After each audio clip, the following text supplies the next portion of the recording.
नमस्कार दोस्तों, स्वागत है आपका इंग्लिश जंक्शन में। तो दोस्तों, आज हम इस वीडियो में सम इंग्लिश वर्ड्स को सेंटेंस में यूज़ करने के साथ साथ उसका हिंदी में ट्रांसलेट भी करेंगे, जिससे हम अपनी वोकैब को और भी इम्प्रूव करेंगे।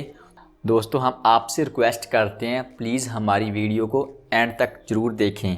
तो दोस्तों, वीडियो को शुरू करते हैं। तो देखते हैं हमारी वोकैब का फर्स्ट वर्ड। हमारा फर्स्ट वर्ड है हेरिटेज। हेरिटेज का हिंदी मीनिंग होता है विरासत। इसके सिनोनियम है हेयरलूम, पैट्रीमोनी। एग्जाम्पल देखते हैं। हमारे देश में बहुत ही विरासत स्थल हैं। There are many heritage sites in our country. There are many heritage sites in our country. Next, future. Future का हिंदी मीनिंग होता है भविष्य। आपको भविष्य में सफल होने के लिए सख्त मेहनत करनी होगी। You have to work hard to succeed in future. You have to work hard to succeed in future. Next, safely.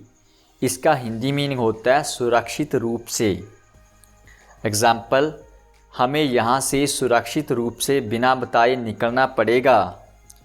We have to get out from here safely without being told. We have to get out from here safely without being told. Next, harsh. harsh का Hindi meaning होता है कठोर।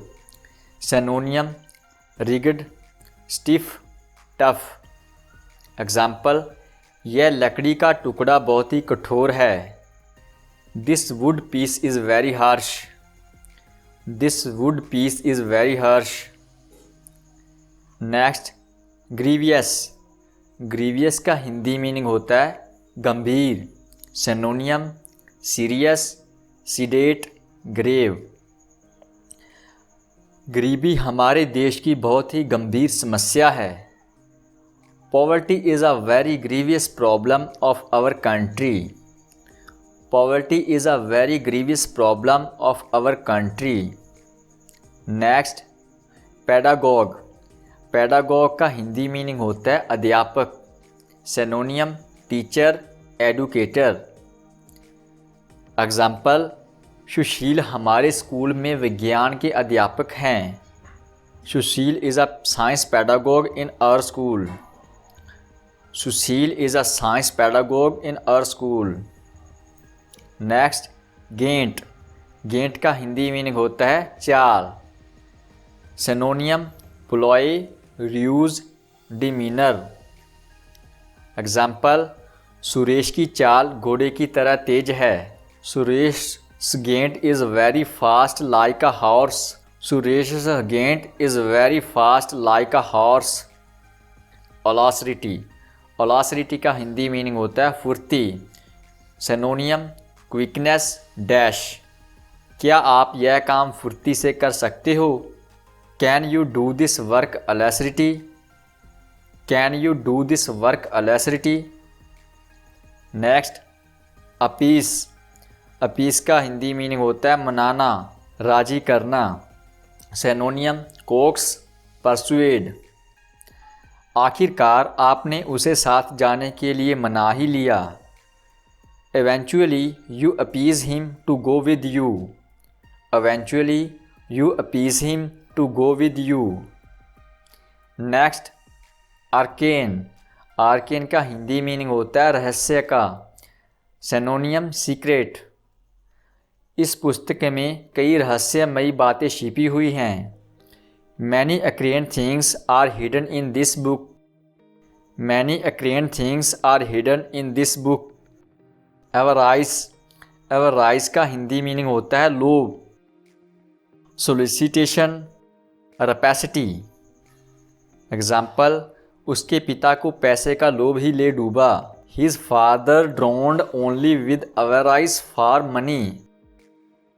His father drowned only with avarice for money. Next, brazen. Brazen का Hindi meaning होता है बेशरम। Synonym immodest, shameless. वह सभी के सामने बहुत ही बेशर्मी से बातें कर रहा था। He was speaking very brazenly in front of everyone. He was speaking very brazenly in front of everyone. ब्रस्क्यू, ब्रस्क्यू का हिंदी मीनिंग होता है अशिष्ट, रूखा। सिनोनियम रूड, इम्पोलाइट। एग्जाम्पल, उसके अशिष्ट व्यवहार के कारण कोई भी उसका साथ नहीं देता। No one supports him because of his brusque behaviour. No one supports him because of his brusque behaviour. Cajole, cajole का हिंदी मीनिंग होता है फुसलाना। सिनोनियम एंटाइसमेंट, सरनी। आपको उससे काम लेने के लिए फुसलाना होगा। You have to cajole him to take his work. You have to cajole him to take his work. Callous, callous का हिंदी मीनिंग होता है कठोर, सख्त। सिनोनियम हर्ष, रिगिड। विदेश में रहने के लिए आपको कठोर होना ही पड़ेगा। You have to be callous to live abroad. You have to be callous to live abroad. कैंडर, कैंडर का हिंदी मीनिंग होता है स्पष्टवादिता। काम में स्पष्टवादिता का होना बहुत ज़रूरी है। It is very important to have candour in the work. It is very important to have candour in the work. Thank you friends for watching the video till the end. Thank you, good bye.